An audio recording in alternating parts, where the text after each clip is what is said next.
शिव विवाह। सती के विरह में शंकर जी की दयनीय दशा हो गई। वे हर पल सती का ही ध्यान करते रहते और उन्हीं की चर्चा में व्यस्त रहते। उधर सती ने भी शरीर का त्याग करते समय संकल्प किया था कि मैं राजा हिमालय के यहां जन्म लेकर शंकर जी की अर्धांगिनी बनूं। अब जगदंबा का संकल्प व्यर्थ होने से तो रहा। वे उचित समय पर राजा हिमालय की पत्नी मेनका के गर्भ में प्रविष्ट होकर उनकी कोख में से प्रकट हुईं। पर्वतराज की पुत्री होने के कारण वे पार्वती कहलाईं। जब पार्वती बड़ी होकर सयानी हुईं तो उनके माता पिता को अच्छा वर तलाश करने की चिंता सताने लगी। एक दिन अचानक देवर्षि नारद राजा हिमालय के महल में आ पहुंचे और पार्वती को देख कहने लगे कि इसका विवाह शंकर जी के साथ होना चाहिए और वे ही सभी दृष्टि से इसके योग्य हैं। पार्वती के माता पिता के आनंद का यह जानकर ठिकाना न रहा कि साक्षात जगन्माता सती ही उनके यहां प्रकट हुई हैं। वे मन ही मन भाग्य को सराहने लगे। एक दिन अचानक भगवान शंकर सती के विरह में घूमते घूमते उसी प्रदेश में जा पहुंचे और पास ही के स्थान गंगावतरण में तपस्या करने लगे। जब हिमालय को इसकी जानकारी मिली तो वे पार्वती को लेकर शिवजी के पास गए।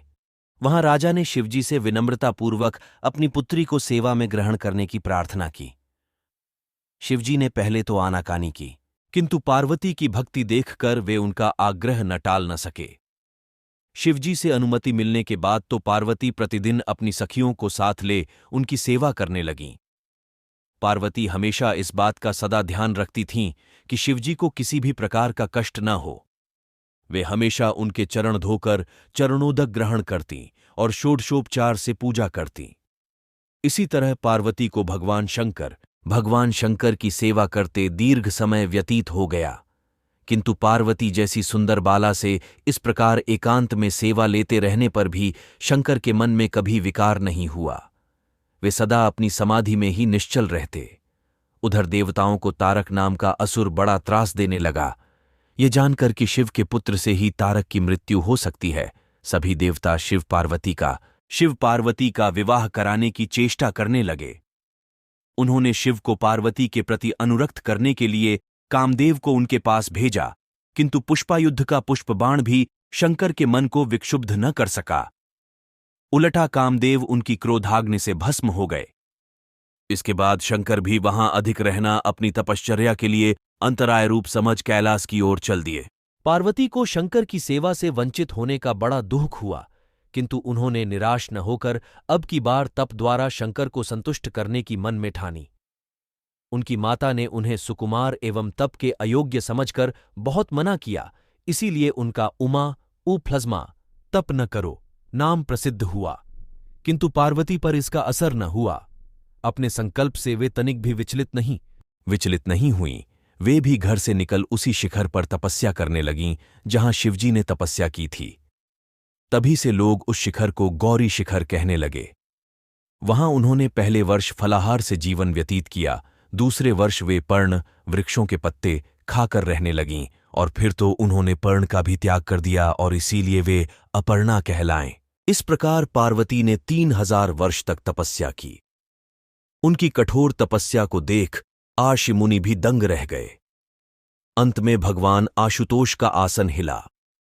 उन्होंने पार्वती की परीक्षा के लिए पहले सप्तर्षियों को भेजा और पीछे स्वयं वटुवेश धारण कर पार्वती की परीक्षा के निमित्त प्रस्थान किया। जब इन्होंने सब प्रकार से जांच परख कर देख लिया कि पार्वती की उनमें अविचल निष्ठा है, तब तो वे अपने को अधिक देर तक न छिपा सके। वे तुरंत अपने असली रूप में पार्वती के सामने प्रकट हो गए और उन्हें पाणिग्रहण का वरदान देकर अंतर्धान हो गए। पार्वती अपने तप को पूर्ण होते देख घर लौट आईं और अपने माता पिता से सारा वृत्तांत कह सुनाया। अपनी दुलारी पुत्री की कठोर तपस्या को फलीभूत होता देखकर माता पिता के आनंद का ठिकाना नहीं रहा। उधर शंकर जी ने सप्तर्षियों को विवाह का प्रस्ताव लेकर हिमालय के पास भेजा और इस प्रकार विवाह की शुभ तिथि निश्चित हुई। सप्तर्षियों द्वारा विवाह की तिथि निश्चित कर दिए जाने के बाद भगवान शंकर जी ने नारद जी द्वारा सारे देवताओं को विवाह में सम्मिलित होने के लिए आदरपूर्वक निमंत्रित किया और अपने गणों को बारात की तैयारी करने का आदेश दिया। उनके इस आदेश से अत्यंत प्रसन्न होकर गणेश्वर शंकर्ण, केकराक्ष, विकृत, विशाख, विकृतानन, दुंदुभ, कपाल, कुंडक, काकपादोदर, मधुपिंग, प्रमथ, वीरभद्र आदि गणों के अध्यक्ष अपने अपने गणों को साथ लेकर चल पड़े। नंदी, क्षेत्रपाल, भैरव आदि गणराज भी कोटि कोटि गणों के साथ निकल पड़े। ये सभी 3 नेत्रों वाले थे। सबके मस्तक पर चंद्रमा और गले में नीले चिन्ह थे। सभी ने रुद्राक्ष के आभूषण पहन रखे थे। सभी के शरीर पर उत्तम भस्म पुती हुई थी। इन गणों के साथ शंकर जी के भूतों, प्रेतों, पिशाचों की सेना भी आकर सम्मिलित हो गई। इनमें डाकनी, शाकिनी, यातुधान, वेताल, ब्रह्म राक्षस आदि भी शामिल थे। इन सभी के रूप रंग, आकार प्रकार, चेष्टाएं, वेशभूषा, हाव भाव आदि सभी कुछ अत्यंत विचित्र थे। किसी के मुख ही नहीं था और किसी के बहुत से मुख थे। कोई बिना हाथ पैर के ही था तो कोई बहुत से हाथ पैरों वाला था। किसी के बहुत सी आंखें थीं और किसी के पास एक भी आंख नहीं थी। किसी का मुख गधे की तरह, किसी का सियार की तरह, किसी का कुत्ते की तरह था। उन सब ने अपने अंगों में ताजा खून लगा रखा था। कोई अत्यंत पवित्र और कोई अत्यंत विभत्स तथा अपवित्र गणवेश धारण किए हुए था। उनके आभूषण बड़े ही डरावने थे। उन्होंने हाथ में नरकपाल ले रखा था। वे सब के सब अपनी तरंग में मस्त होकर नाचते गाते और मौज उड़ाते हुए महादेव शंकर जी के चारों ओर एकत्रित हो गए। चंडी देवी बड़ी प्रसन्नता के साथ उत्सव मनाती हुई भगवान रुद्रदेव की बहन बनकर वहां आ पहुंची। उन्होंने सर्पों के आभूषण पहन रखे थे। वे प्रेत पर बैठकर अपने मस्तक पर सोने का कलश धारण किए हुए थीं। धीरे धीरे वहां सारे देवता भी एकत्र हो गए। उस देवमंडली के बीच में भगवान श्री विष्णु गरुड़ पर विराजमान थे। पितामह ब्रह्मा जी भी उनके पास में मूर्तिमान वेदों, शास्त्रों, पुराणों, आगमों, सनकाद महासिद्धों, प्रजापतियों, पुत्रों तथा कई परिजनों के साथ उपस्थित थे। देवराज इंद्र भी कई आभूषण पहन अपने ऐरावत गज पर बैठ वहां पहुंचे थे। सभी प्रमुख आर्षि भी वहां आ गए थे। तुम्बुरु, नारद, हाहा और हूहू आदि श्रेष्ठ गंधर्व तथा किन्नर भी शिवजी की बारात की शोभा बढ़ाने के लिए वहां पहुंच गए थे। इनके साथ ही सभी जगन माताइयों, देवकन्याइयों, देवियाओं तथा पवित्र देवांगनाइयों भी वहां आ गई थीं।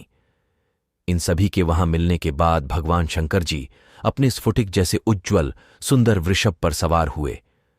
दूल्हे के वेश में शिवजी की शोभा निराली ही छटक रही थी। इस दिव्य और विचित्र बारात के प्रस्थान के समय डमरुओं की डमडम, शंखों के गंभीर नाद, ऋषियों महर्षियों के मंत्रोच्चार, यक्षों, किन्नरों, गंधर्वों के सरस गायन और देवांगनाओं के मनमोहक नृत्य और मंगल गीतों की गूंज से तीनों लोक परिव्याप्त हो उठे। उधर हिमालय ने विवाह के लिए बड़ी धूमधाम से तैयारियां की और शुभ लग्न में शिवजी की बारात हिमालय के द्वार पर आ लगी। पहले तो शिवजी का विकट रूप तथा उनकी भूत प्रेतों की सेना को देखकर मैना बहुत डर गईं और उन्हें अपनी कन्या का पाणी ग्रहण कराने में आनाकानी करने लगीं। पीछे से जब उन्होंने शंकर जी का करोड़ों कामदेवों को लजाने वाला 16 वर्ष की अवस्था का परम लावण्यमय रूप देखा तो वे देह गेह की सुधि भूल गईं और शंकर पर अपनी कन्या के साथ ही साथ अपनी आत्मा को भी